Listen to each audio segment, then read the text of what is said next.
Notre monde est si vaste qu'il y a toujours de nouvelles choses à comprendre et que la science ne cessera jamais de nous surprendre. Je Science donc je suis prend le micro pour vous offrir, une fois par mois, une dose de science, un format court pour satisfaire votre curiosité. Je suis Irène, vous écoutez Flash Science et aujourd'hui, nous allons parler de supraconducteurs.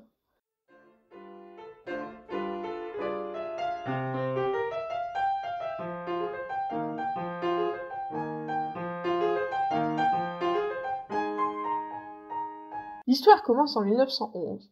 Heike Kamerlingh Onnes, un physicien néerlandais, a découvert quelques années auparavant le moyen de liquéfier l'hélium.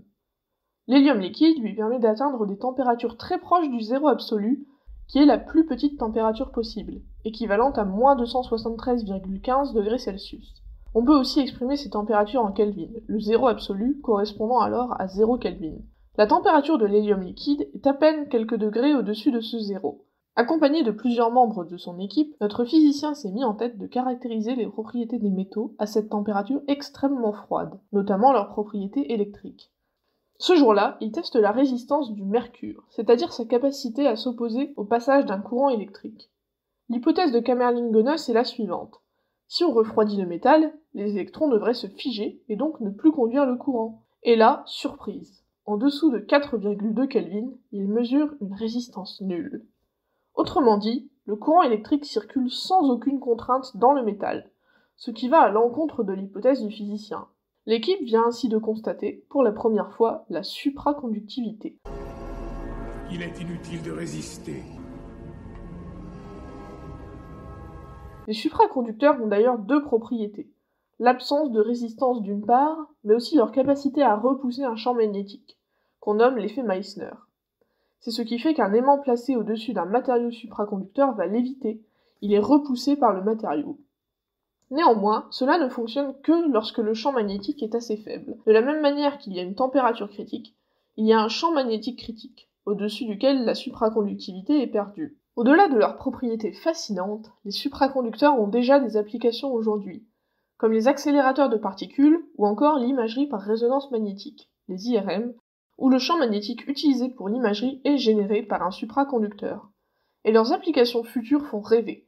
Avec des supraconducteurs, plus de perte d'énergie dans les réseaux électriques à cause de la résistance. Il serait également possible de stocker l'énergie dans un anneau supraconducteur, dans lequel le courant tournerait à l'infini sans perte, ou de généraliser le transport par lévitation magnétique grâce à l'effet Meissner. Mais pour cela, il faut pouvoir maintenir le supraconducteur en dessous de sa température critique, ce qui n'est pas une mince affaire. Les aimants des IRM sont par exemple constamment baignés dans de l'hélium liquide. Le défi pour les scientifiques, depuis plus d'un siècle, est donc de trouver des matériaux supraconducteurs avec des températures critiques plus élevées. En 1985, la température critique la plus élevée mesurée pour les supraconducteurs est d'environ 25 Kelvin. Mais l'année suivante, des chercheurs découvrent que des matériaux de la famille des cuprates, des composés à base de cuivre, sont supraconducteurs à partir de 30 Kelvin. La recherche sur les cuprates commence alors à fleurir. En 1986, on décrit un cuprate supraconducteur à une température de 93 Kelvin, soit moins 180 degrés Celsius. Même si ça nous paraît très froid à l'échelle des températures qu'on rencontre tous les jours, c'est une découverte capitale. Dans les années 2000, une nouvelle piste pour la conception de supraconducteurs avec des températures critiques de plus en plus élevées arrive sur le devant de la scène, celle des superhydrures. En effet, un physicien britannique a prédit théoriquement que ces composés très enrichis en hydrogène devraient avoir des propriétés supraconductrices à des températures plus élevées que ceux qui avaient été décrits auparavant. Plusieurs équipes de recherche s'attellent alors à la fabrication de ces matériaux. Des records de température critique sont de nouveau battus avec les superhydrures. Moins 23 degrés Celsius, puis moins 13 degrés Celsius, et très récemment, en octobre 2020, un supraconducteur fonctionnant à 15 degrés Celsius est décrit pour la première fois. Néanmoins, ces superhydrures sont loin d'être parfaits pour nous.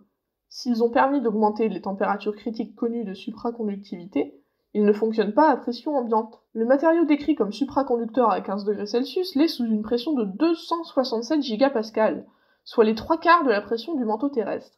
À la pression atmosphérique, le record de température critique est encore détenu par les cuprates, pour lesquels la supraconductivité a été observée à 138 Kelvin, soit moins 135 degrés Celsius.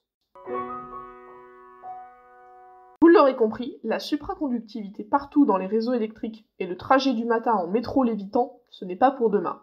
Mais la supraconductivité est un champ de recherche très actif, alors gardons espoir, car il pourrait révéler encore bien des surprises.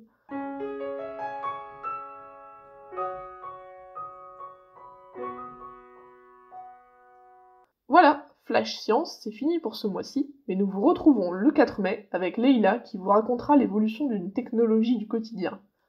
J'espère que cet épisode vous a plu. Si vous avez des questions sur la supraconductivité, des réactions à nous faire parvenir ou des sujets à nous proposer, n'hésitez pas à nous contacter par mail à l'adresse indiquée dans la description de cet épisode ou sur nos réseaux sociaux. À bientôt!